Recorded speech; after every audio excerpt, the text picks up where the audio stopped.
तो बात सरकार के 2 साल की हो रही है, तो ऐसे में मुख्य विपक्षी दल की बात भी होनी चाहिए। हमेशा सड़कों पर सरकार को घेरने वाली बीजेपी की तरकश में इस बार तीर कम ही नजर आए। हालांकि कोरोना संकट भी इसके पीछे अहम वजह माना गया, लेकिन सरकार के 2 साल और उसमें विपक्ष की भूमिका की पड़ताल करें तो ये सामने आता है कि सरकार की कमियों को उजागर करने में जनता को आज भी बीजेपी के साथ की दरकार है। आखिर कैसे, देखिए इस खास रिपोर्ट में।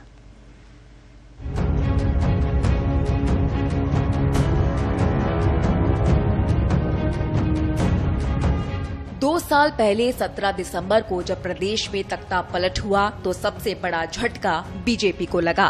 5 साल पहले तक हाँ पक्ष में बैठने वाली बीजेपी के विधायक इस बार ना पक्ष में आ गए।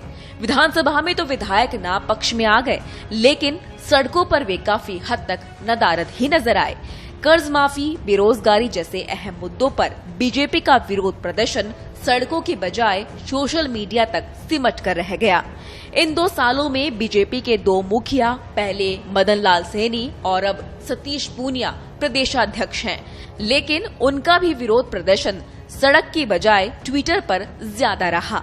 हालांकि कई बार प्रदर्शन के लिए जब भाजपा सड़कों पर उतरी तो उसमें संख्या बल की कमी बड़ा मुद्दा बनी, जिसका नतीजा ये हुआ कि पूनिया को मोर्चा संभालना पड़ा और विरोध प्रदर्शन में नहीं आने पर अंजाम भुगतने के लिए तैयार रहने का अल्टीमेटम तक देना पड़ा। बीजेपी नेता बार बार ये आरोप लगा रहे हैं कि राजस्थान सरकार के 2 वर्ष का कार्यकाल पूरा हो गया है। इस 2 साल के कार्यकाल में सरकार उन वादों को पूरा नहीं कर पाई जो उसने घोषणा पत्र में शामिल किए थे। मगर ये आरोप सोशल मीडिया से आगे नहीं बढ़ रहे और विपक्ष निढाल नजर आया, या यूं कहें कि जनता के मुद्दे उठाने में विपक्ष फेल साबित हुआ। अब तक यही माना जा रहा है कि भाजपा विपक्ष तौर पर सबसे मजबूत पार्टी है। सड़क पर मुद्दों को उठाना हो या फिर विधानसभा में सरकार का घेराव करना हो, भाजपा को इस काम में महारत हासिल है।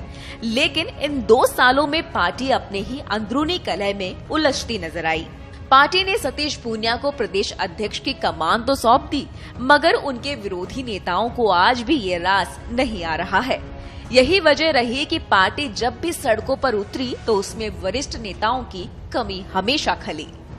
धड़ेबंदी में घिरे सतीश पूनिया ने चुनौतियों से पार पाते हुए न सिर्फ अपनी टीम बनाई, बल्कि नगर निगम, निकाय और पंचायती राज चुनाव में विधायकों की पसंद को दरकिनार कर संगठन के चेहरों पर दांव खेला, जो कई जगहों पर कामयाब रहा तो कई जगहों पर फेल साबित हुआ। पंचायत चुनाव में ग्रामीण जनता ने बीजेपी को जिताकर संजीवनी दी और बीजेपी नेता इसे भुना ही रहे थे कि 2 दिन बाद शहरी जनता ने निकायों में पार्टी की ऐसी सफाई की कि खुद प्रदेशाध्यक्ष पूनिया को ये कहना पड़ा कि हमें मंथन की आवश्यकता है। सरकार के 2 साल पूरे होने पर बीजेपी अब कई मुद्दों पर गहलोत सरकार को घेरने की योजना बना रही है। इनमें प्रमुख तौर पर किसान कर्ज माफी, बेरोजगारी, कोटा के जेके लोन, अस्पताल में मासूमों की मौत और लव जिहाद को मुद्दा बना रही है। लेकिन कोरोना के डर के कारण भाजपा नेता अभी भी सड़कों पर आने से बच रहे हैं। इसका फायदा सरकार को हो रहा है तो वहीं नुकसान जनता को। अब देखना ये होगा कि आने वाले वक्त में सतीश पूनिया और उनकी टीम सरकार को कटघरे में खड़ा कर पाते हैं या फिर सोशल मीडिया पर ही घेर कर इतिश्री कर लेंगे। पत्रिका टीवी के लिए जयपुर से उमेश शर्मा की रिपोर्ट।